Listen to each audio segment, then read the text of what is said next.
ल आज हामी चाहिँ यतातिर छौँ है। ल यता ल हेर्नुहोस् च्याप्प ट्र्याक्टर लाएर खेत रोप्दैछौँ हामी।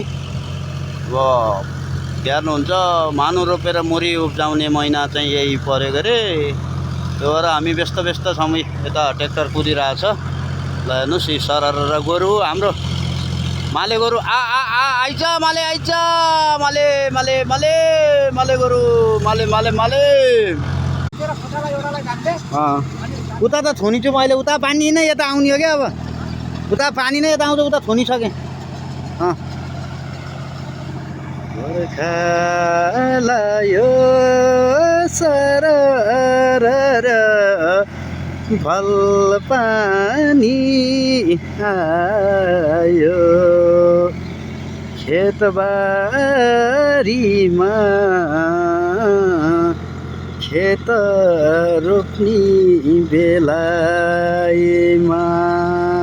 ल बर्खामा चाहिँ यस्तै छ हजुर। ल हेर्नुहोस् त यहाँ सरर